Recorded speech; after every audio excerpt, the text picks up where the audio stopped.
Hello అండి, ఈరోజు నేను పచ్చి రొయ్యలు దోసకాయ కర్రీ చేస్తున్నానండి. దోసకాయలు కట్ చేస్తానండి, రొయ్యలు క్లీన్ చేసి పెట్టానండి, ఉల్లిపాయలు పచ్చిమిరపకాయలు కట్ చేసి పెట్టాను, టమాటా కూడా ఒకటి కట్ చేశానండి. ఓకేనండి, కర్రీ స్టార్ట్ చేస్తా. కర్రీ గిన్నె పెట్టి ఆయిల్ పోసానండి. ఆయిల్ కాగింది, కొంచెం ఆవాలు వేస్తున్నాను, ఉల్లిపాయ పచ్చిమిరపకాయలు వేస్తున్నాను,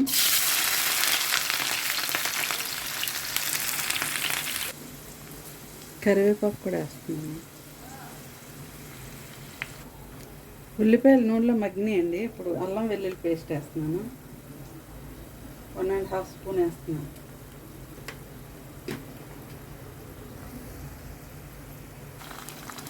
అలాగే పసుపు కూడా వేస్తున్నానండి, 1/2 స్పూన్.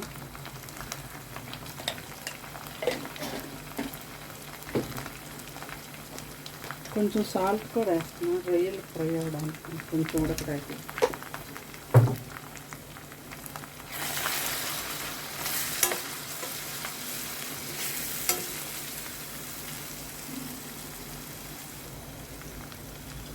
అల్లం వెల్లుల్లి పేస్ట్ ఫ్రై అయిపోయిందండి. ఇప్పుడు రొయ్యలు వేసేస్తున్నాను.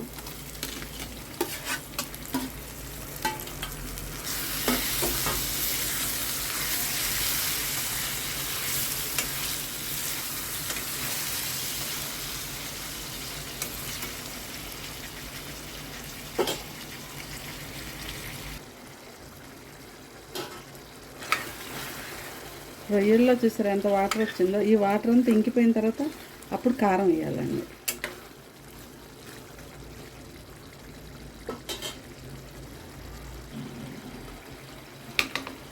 ఇదిగోండి, వాటర్ అంతా ఇంకిపోయి నూనె పైకి తేలింది. ఇప్పుడు కారం వేస్తున్నాను, ఒక 3 స్పూన్లు వేస్తున్నానండి.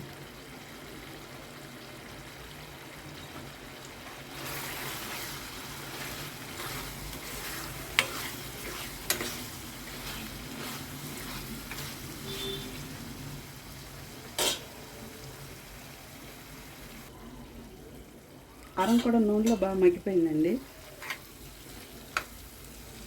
ఇప్పుడు టమాటాలు వేస్తున్నాను.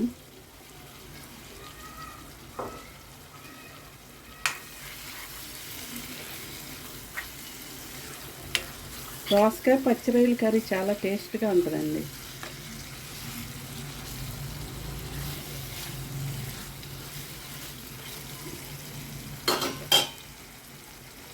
అలాగే దోసకాయలు కూడా వేసేస్తున్నానండి.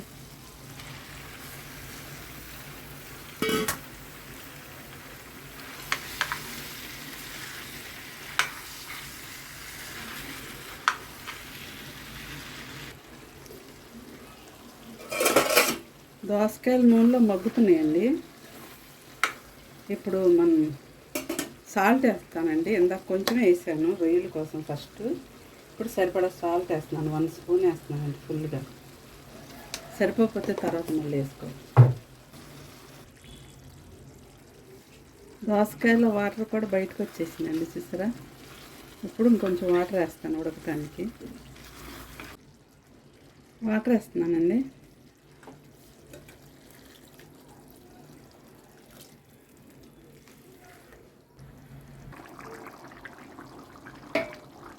కర్రీ ఉడుకుతుందండి. మసాలా పౌడర్ కూడా వేస్తున్నాను, 1½ స్పూన్ తీసుకున్నానండి మసాలా.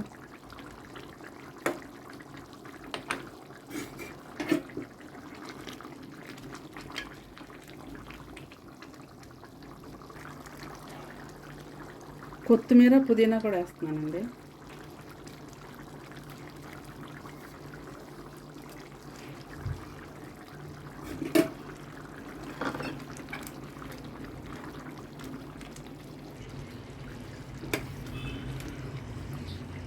పచ్చి రొయ్యలు దోసకాయ కర్రీ రెడీ అయిపోయిందండి.